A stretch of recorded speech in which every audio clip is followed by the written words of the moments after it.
So we've had a series of interesting opening remarks, and what I want to do is press back against each of you briefly and offer you an opportunity to respond, and then we're going to open it up to questions from all of you. So first, Professor Cavallaro, one question that you suggested at one point, perhaps what we need is an international convention addressing drones. You reference as a possible comparison point the chemical and biological weapons conventions.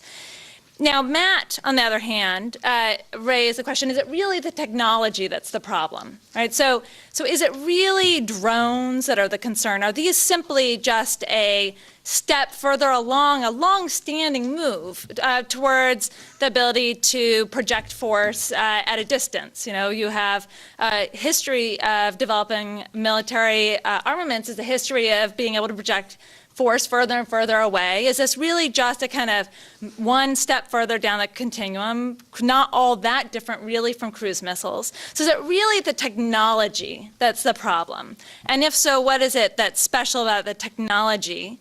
And if it's not the technology that's the problem, but it's the policies, then should we be focusing, instead of having a conference about drones, should we really be having a conference about the international law and domestic law issues that are raised by this particular use of this technology, which you could use any number of technologies in this way, right? So that's my question to you. To Gabor Oona, so you raised a bunch of really hard and interesting questions, both international law questions and domestic law questions. One small question I have for you is, you raised both the law of armed conflict. You say law of armed conflict is relevant here. Human rights law is also relevant here. But you know probably better than anyone in this room that human rights law generally is not understood to apply in instances where a state does not exercise effective control over the territory in which they're acting. And if that's the case, then really do we need to be focusing on law of armed conflict as opposed to human rights law, or is there still some space for human rights law, and if so, what would that be? The second question I have for you is that both the questions you raise around international law and domestic law, and what are kind of a broadening of the application and use of both international law and domestic law in this context, seem to me to turn on the decision of first the Bush administration, then the Obama administration, to apply the authorization for use of military force to associated forces, not simply to the Taliban and al-Qaeda, but to all those who are associated with them.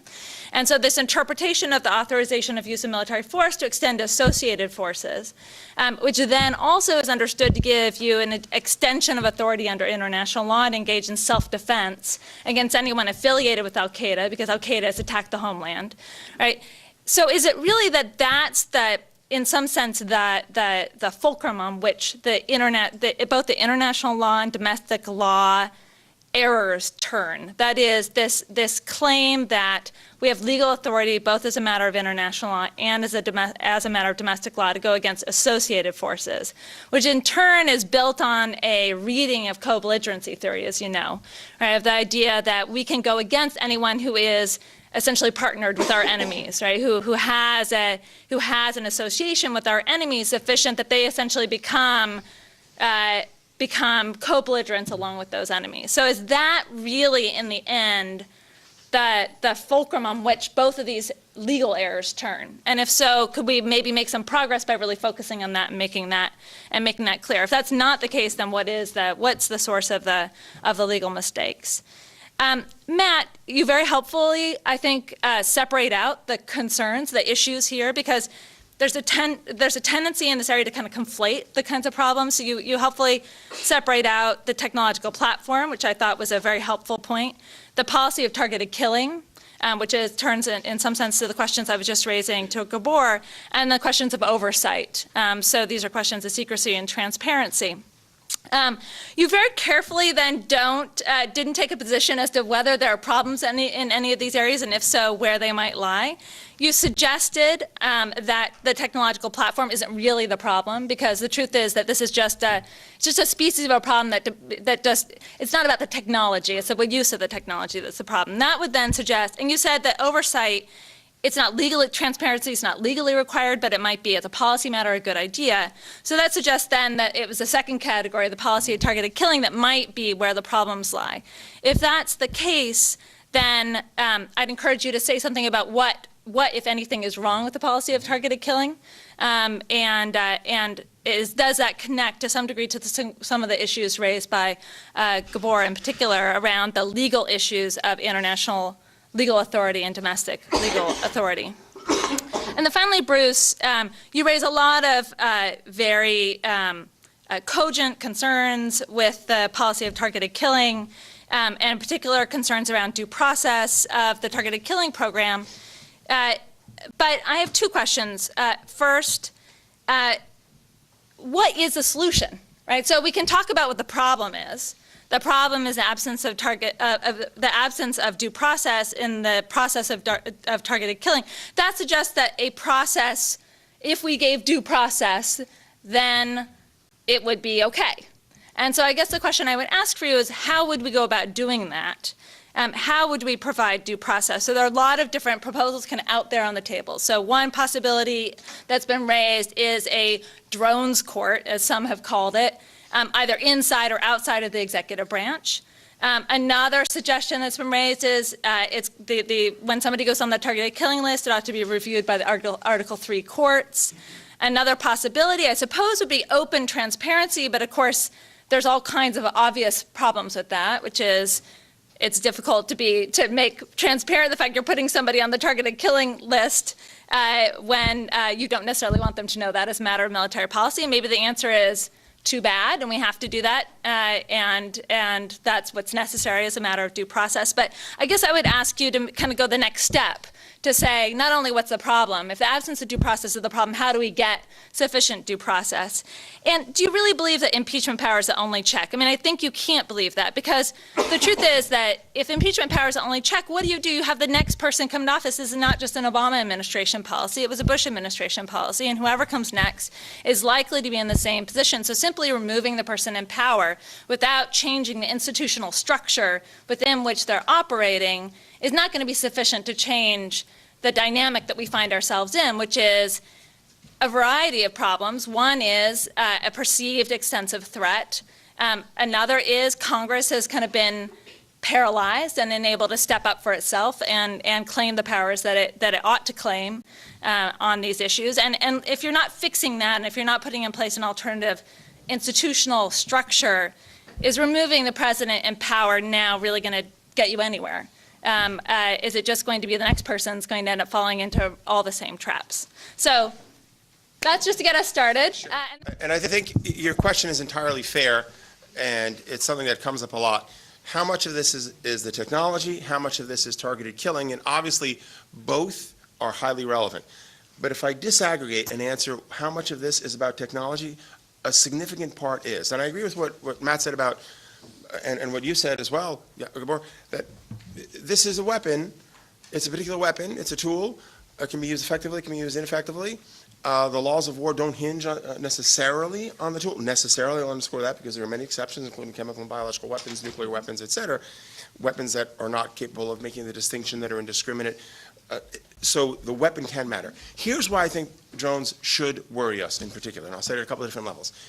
Yes, drones are the latest and most extreme development on a continuum in which what has happened is technology has permitted massive force to be used, possibly within the framework of existing laws of war. So there's the capability of distinction, as opposed to chemical weapons or nuclear weapons, which do not distinguish and which makes them illegal.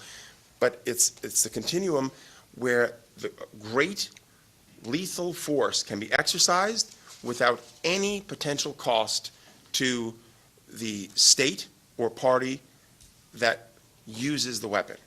And I think what that does is it undermines the fundamental balance, which is, I believe, presupposed into our theory of just war and, by extension, into international humanitarian law, the laws of war.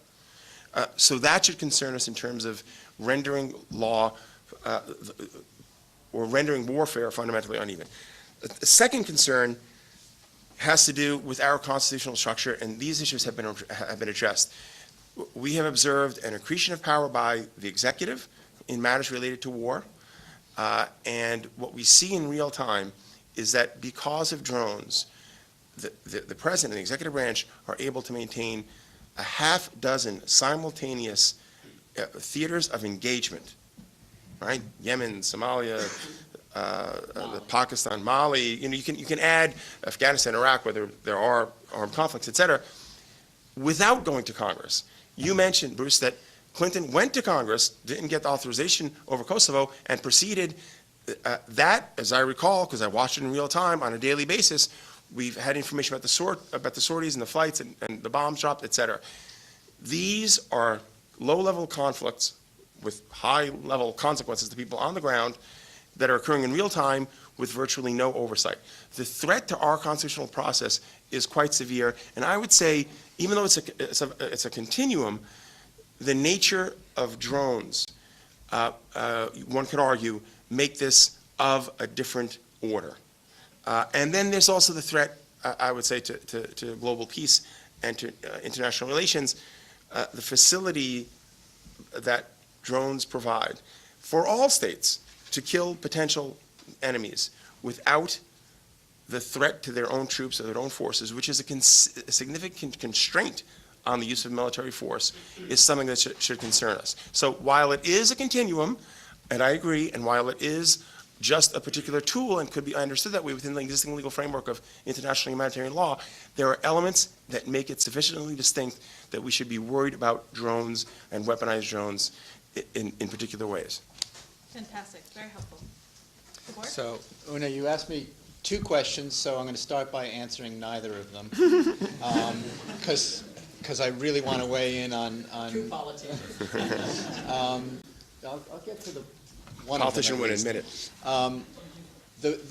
The question of is it the technology or is it something else? I wanted to weigh in on that.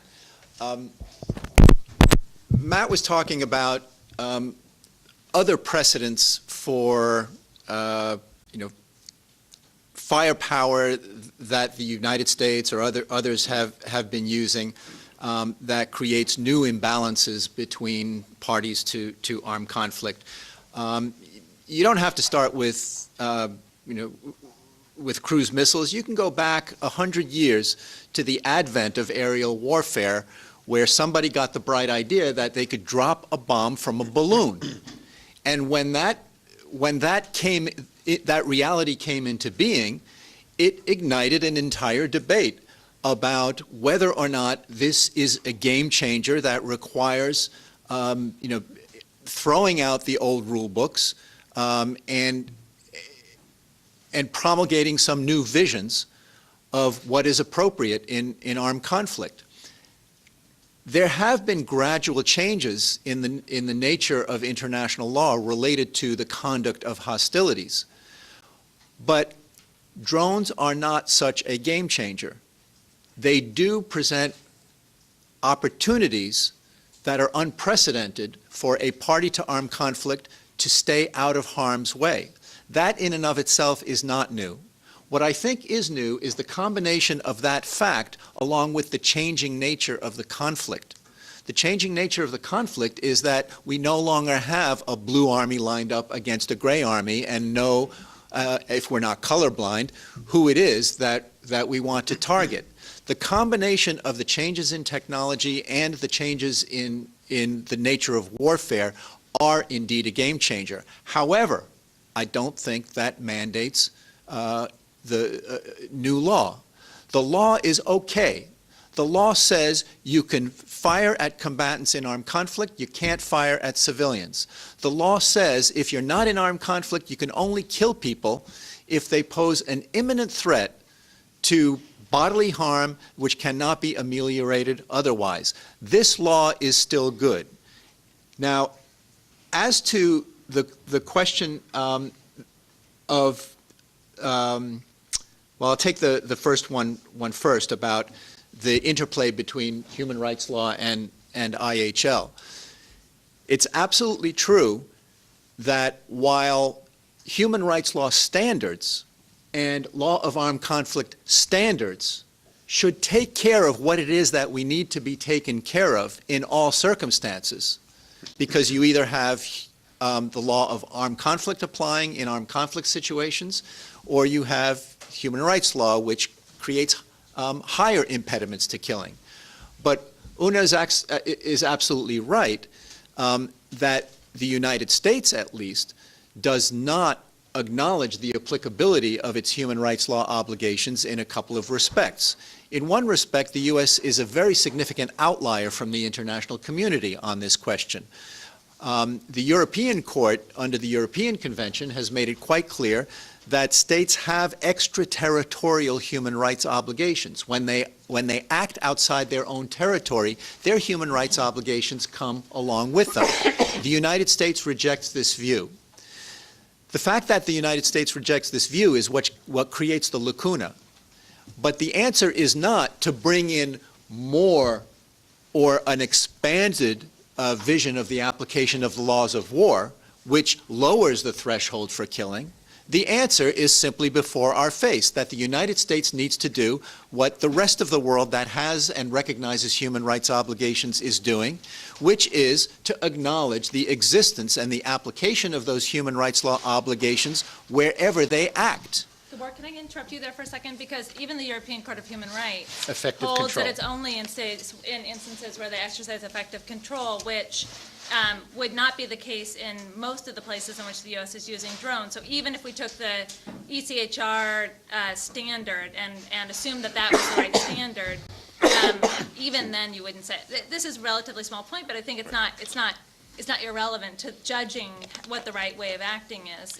Even then, you would not say human rights law applies unless you exercise effective control, which the U.S. obviously doesn't do in, say, Yemen, right? So that even if you were taking the European standard. So even if you went to the extent of the European standard, if the United States were to do that, there would still be circumstances under that standard in which human rights law would not be deemed to apply. That, I think, is a mistake still of the application of human rights law. The answer cannot be, well, in that case, we'll apply the law of armed conflict, because the law of armed conflict's application depends on the existence of war, on the existence of armed conflict. And it is simply impossible to construct a human protective scheme in which you fill lacuna by the standard of targetability that creates lower rather than higher impediments to killing people. The answer, I think, has to be that where a state acts in the absence of armed conflict, it has to have human rights obligations applied to it. The European Court has not yet gotten there. But I think the time will have to come where whenever a state is acting extraterritorially, whether it has effective control over a particular territory or not, it's going to have to be deemed to be subject to human rights law obligations. It simply cannot be the case that there is a legal black hole in which states can, with impunity, go about killing and detaining people without due process simply because they're doing it not only outside their own territory, but also on territory in which they don't exercise effective control. I think I'll leave the associated forces question maybe for a little bit later, except That's the hard one. That is the hard one, except to say that this is an example of a number of ways in which the United States has taken concepts from a very different and traditional kind of war, one where you have recognized armies and recognized differences between combatants and civilians, and simply by fiat try to transpose those rules which work in those kinds of conflicts into these newer kinds of conflicts in which the distinction between combatant and civilian is much more difficult to ascertain. So, Oona, you mentioned that in traditional law of armed conflict, you have the concept of co-belligerency in which, the friend of my enemy is my enemy, and that's okay when a state is taking part on one side of an armed conflict and you can tell who all of the combatants and who all the civilians are.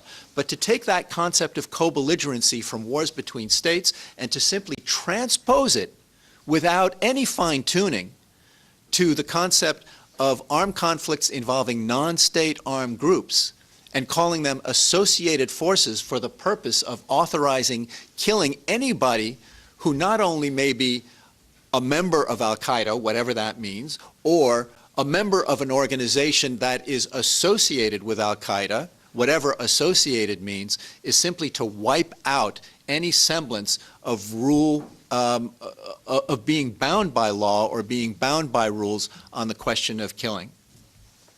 Thank you. Matt? Thanks. So let me make a point or set of points about the technology issue and a set of points about the targeting policy. With regard to the technology, one of the themes that's come up here, and it worries me, is this idea that, actually I agree with this part, that we need to think carefully about constraints on the use of force, because we want there to be a strong presumption against the use of force. But just as there is a danger of the United States or other states using too much force, there's also a danger of it using too little force, not only to deal with true threats, but also to deal with other problems like the perpetration of genocide. And I think the way we try to get that right level of force is a combination of a number of factors, including political factors, diplomatic factors, legal factors, and the idea that we can calibrate the right level of force by foregoing technologies that reduce risk to our service members bothers me. It worries me a lot from a policy standpoint and a moral standpoint. I don't think that's the right way to go about deterring the use of force, to prohibit technologies that reduce risk to our troops. With regard to policy, you asked where do I come out on this, and what do I think there's a problem? Yes, I do think there's a couple of problems with our targeted killing policy, and I put them in two categories. One is, my sense is that it probably is, as a strategic matter, too broad.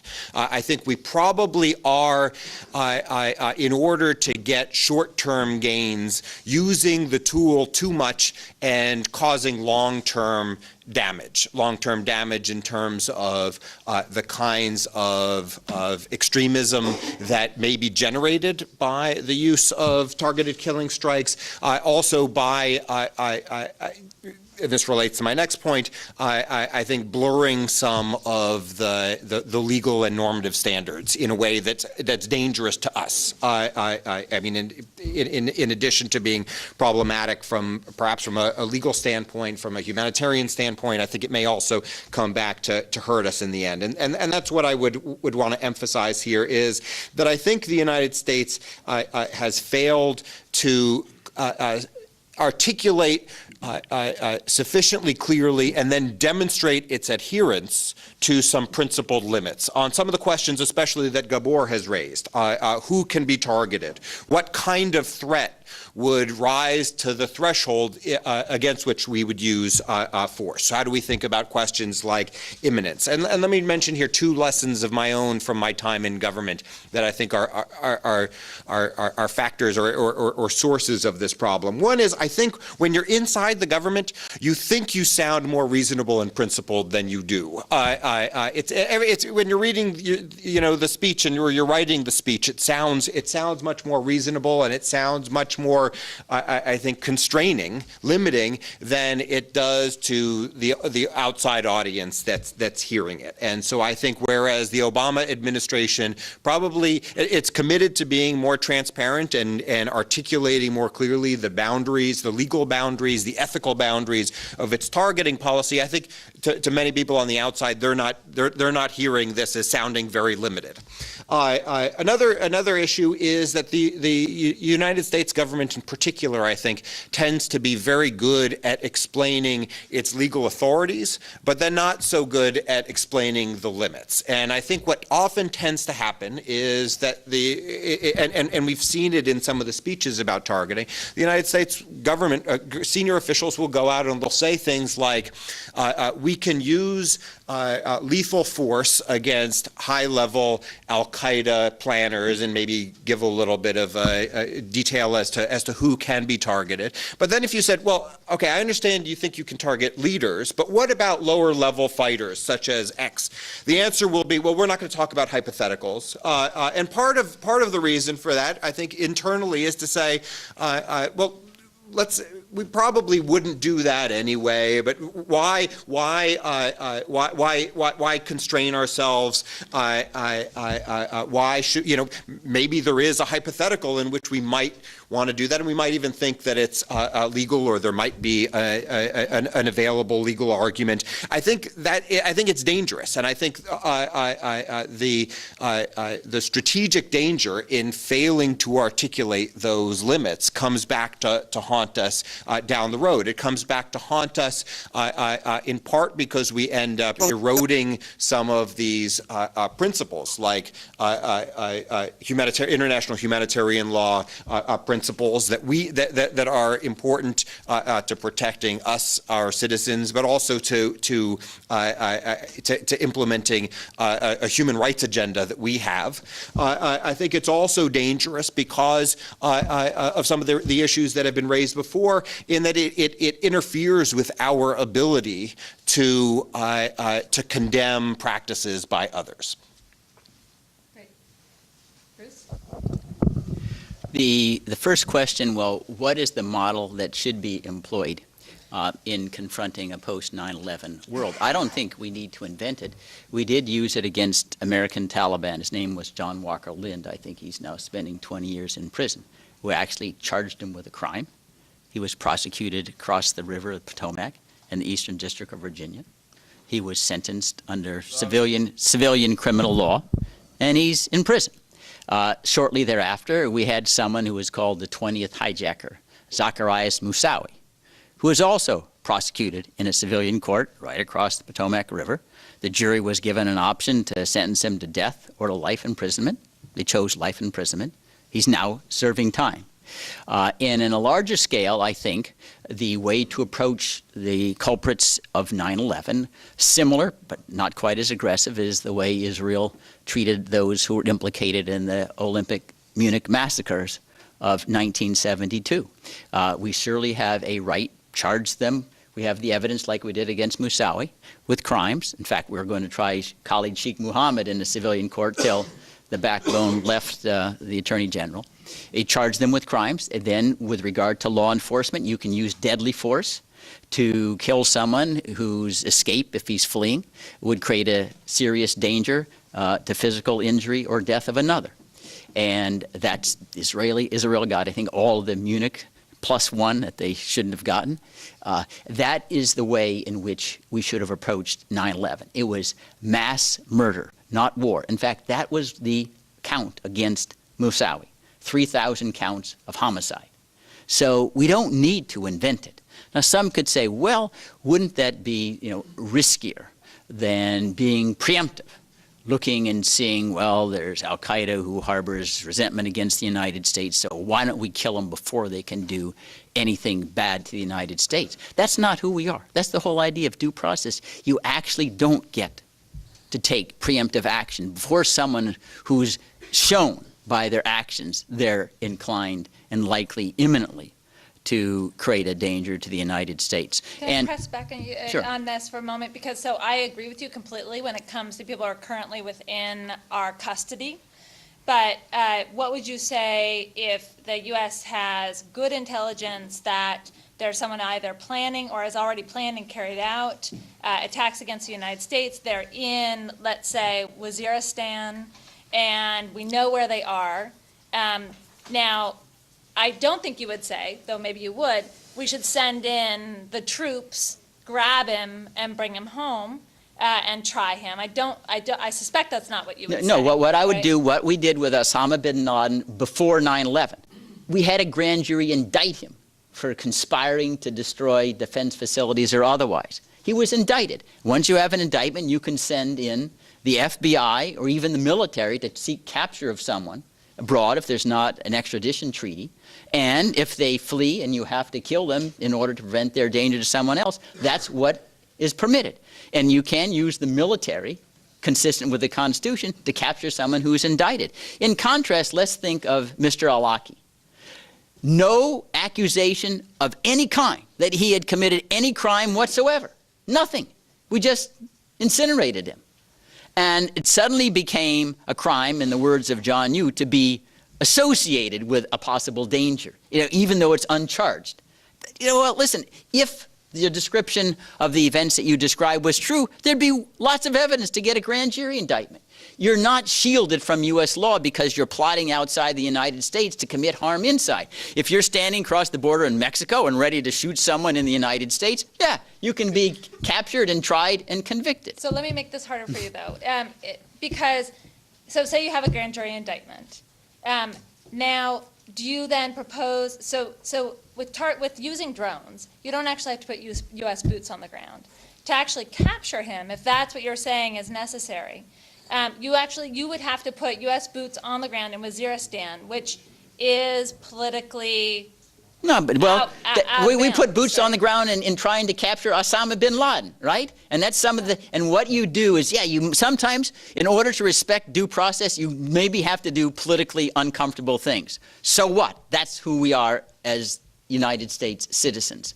It doesn't bother me in the slightest. And the fact is, you can go into foreign countries when there's not cooperation. In what the U.S. Supreme Court has said, kidnap people. There may be kidnap violation. You can bring them back to the United States for justice. We did that in the 1989s, I think, to someone who was complicit in airline hijacking. I think it was Fawaz. I can't pronounce his name. He was tricked to go to Cyprus. We captured him there, brought him back to Washington, D.C., and tried him. So what's wrong with that? We don't need to invent the wheel. It's already there. And what's stunning to me is that when President Obama was discussing his urgent enthusiasm for creating a legal structure to justify predator drones use, he didn't ask himself, well, maybe I should have had a legal structure before I started the predator drones rather than afterwards. That's sort of the way you do it in the United States. And the Senate Judiciary Committee that held oversight hearings, equally complacent with Obama saying, we can't decide what the legal authority is, we won't testify at all. I mean, this is a president who's following an example of President Ford, who testified on pardoning Nixon. And now we have a president, I don't want to talk about killing other people without any due process. That seems to me intolerable. Then we get to the question, the second question was impeachment. I was involved in Nixon. I can tell you for a fact, President Reagan oftentimes thought, I don't want to be impeached like Nixon. You know, so the idea that a president would be insouciant about getting a second impeachment power is nonsense. Remember Samuel Johnson? The knowledge that a man may be hanged in a fortnight concentrates his mind wonderfully. And there are lots of presidents post-Nixon who said, I can't go there because I'm worried about impeachment. Once a president was actually held to account, it'd be a century would elapse before any other president even contemplated going near the edge. It is an effective deterrent. All right, well, we're going to stop there and open it up to all of you. Hopefully you'll have pressing questions for our panelists here.